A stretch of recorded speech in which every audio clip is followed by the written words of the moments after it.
অৰুণাচল অসম সদায় ভাতৃৰ আৰু জ্যেষ্ঠ ভাতৃ আৰু কনিষ্ঠ ভাতৃৰূপে সদায় থাকিব। অৰুণাচল অসম সদায় ভাতৃৰ আৰু জ্যেষ্ঠ ভাতৃ আৰু কনিষ্ঠ ভাতৃৰূপে সদায় থাকিব। এই উৎসৱৰ এটা বতৰা অৰুণাচল চৰকাৰকো দিয়ক আৰু অসম চৰকাৰকো দিয়ক, লগতে অসমৰ ৰাইজকো দিয়ক। সেইটো হৈছে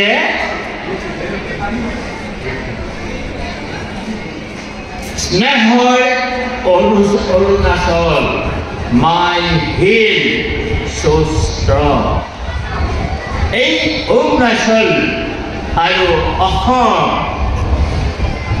দুইটা অঞ্চলৰ যিটো সাংস্কৃতিক বন্ধন, এই সাংস্কৃতিক বন্ধনে আমাৰ মাজত থকা যিটো সীমাৰ সম্পৰ্কত হৈ থকা যিটো বিবাদ ঠায়ে ঠায়ে হয়তো হৈ আছে, এই বিবাদ নিশ্চয় এৰা ধৰাৰ মাজেদি সময়ত নিষ্পত্তি হ'ব। ইয়াৰ বাবে এনেধৰণৰ সাংস্কৃতিক সমন্বয়ৰ এটা সুদৃঢ় ভেটি আমি অৰুণাচলত গঢ়ি তুলিব লাগিব। আমাৰ ৰাজনীতিয়েহে সমাজক কিছু পৰিমাণে ভাগ ভাগ কৰে, সংস্কৃতিয়ে সকলোকে এক কৰে। আমি সেইকাৰণে এটা কথাত গুৰুত্ব দিব খুজিছোঁ যে ৰজাঘৰে যি কৰে তেখেতসকলে তেনেকৈ কৰি থাকক, কিন্তু নিচি ইলাইট ছ'চাইটি আৰু অসম সাহিত্য সভা এই দুইটা অনুষ্ঠান মিলি আমি অৰুণাচল আৰু অসমৰ মাজত যিটো সাঁকো ব্ৰিজ, সাংস্কৃতিক ব্ৰিজ আমি নিশ্চয় নিৰ্মাণ কৰিব পাৰিম।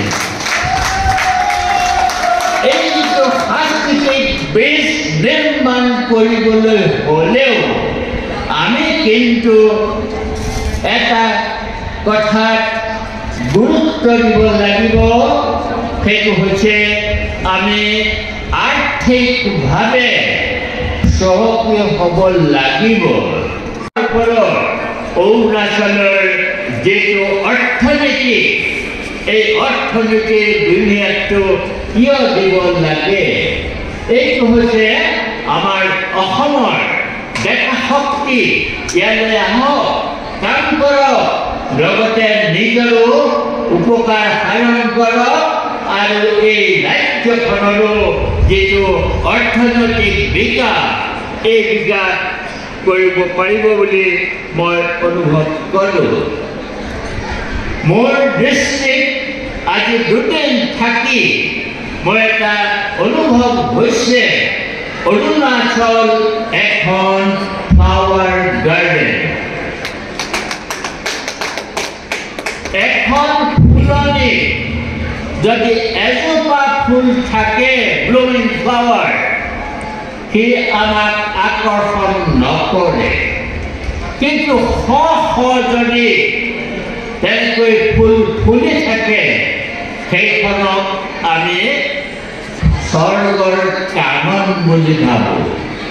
সেইকাৰণে অৰুণাচল সূৰ্য উঠাৰ দেশ, আৰু সেইকাৰণে অৰুণাচল এখন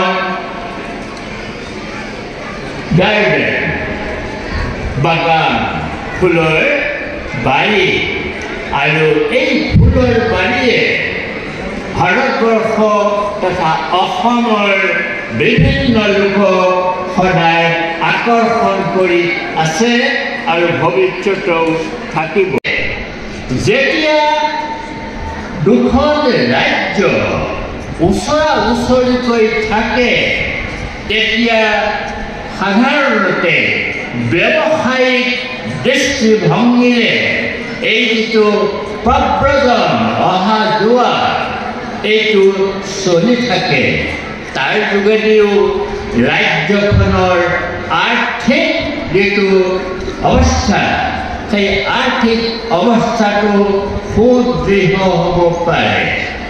কাৰণ ইতিহাসৰ বহু আগৰে পৰাই সমগ্ৰ পূৰ্বাঞ্চলৰ যিটো ইতিহাস তালৈ প্ৰব্ৰজনৰ বিভিন্ন ধাৰাই অৰুণাচলকো সম্প্ৰতি চুই গৈছিল। এই যিটো প্ৰব্ৰজন এই প্ৰব্ৰজন এটা সময়লৈকে এখন দেশৰ এখন ৰাজ্যৰ হিতাৰ্থে বুলি আমি ক'ব পাৰোঁ হিতৰ কাৰণে। আজি গণতান্ত্ৰিক সমাজ ব্যৱস্থা প্ৰব্ৰজনক আমি হয়তো বাধা দিব নোৱাৰিম, কিন্তু এই প্ৰব্ৰজনটো হ'ব লাগিব আমাৰ মাজত উমৈহতীয়া কাম কৰিব পাৰোঁ।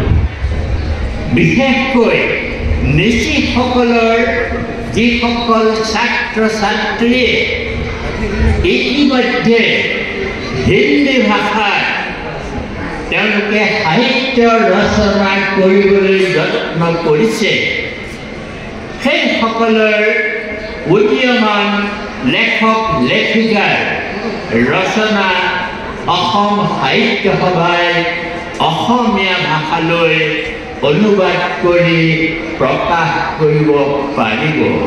আৰু এই চেষ্টা আমি ব্ৰতী হৈ থাকিম। মই নিচি ইলাইট ছ'চাইটিৰ মাননীয় সম্পাদক ডাঙৰীয়া তেনেকুৱা এখন তালিকা প্ৰস্তুত কৰি অসম সাহিত্য সভাত যদি দিয়ে তেতিয়াহ'লে আমি সাংস্কৃতিক আৰু সাহিত্যিক এই দুয়োটাৰ এটা সুষম সমন্বয় আমি সাধন কৰিব পাৰিম। এই যে সমন্বয় সাধন কৰিব পৰা যাব আৰু এটা কথাৰ যোগেদি সেইটো হৈছে আপোনালোকৰ আজি যি পূজা এই পূজা মই ভাবোঁ স্নেহৰ পূজা, মানুহক ভাল পোৱাৰ পূজা, ভাতৃত্ববোধৰ পূজা আৰু লগতে ভগৱানৰ লগত মিলি যোৱাৰ এটা পূজা।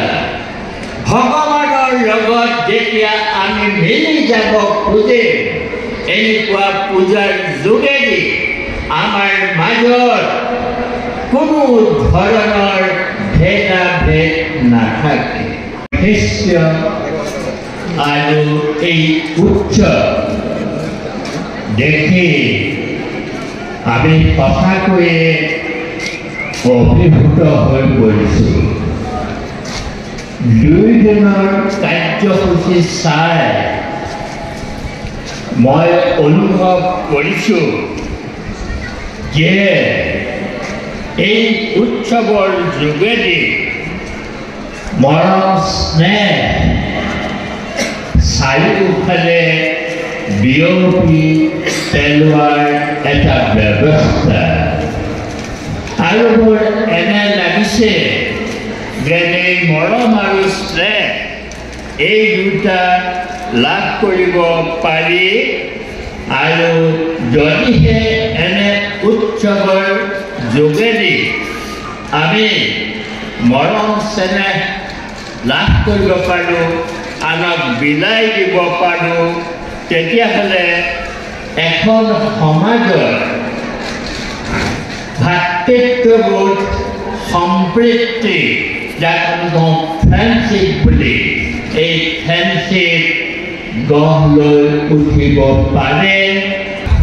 অসম সাহিত্য সভাই অৰুণাচলত অসম সাহিত্য সভা আৰু অৰুণাচল ৰাইজৰ মাজত আমি ভাতৃ আৰু ভক্তিৰূপে জীয়াই থকাৰ যিটো অধিকাৰ সেই অধিকাৰটো আমি সাংস্কৃতিক সমন্বয়ৰ যোগেদি আমি নিশ্চয় প্ৰতিষ্ঠা কৰিব পাৰিম। Reporter live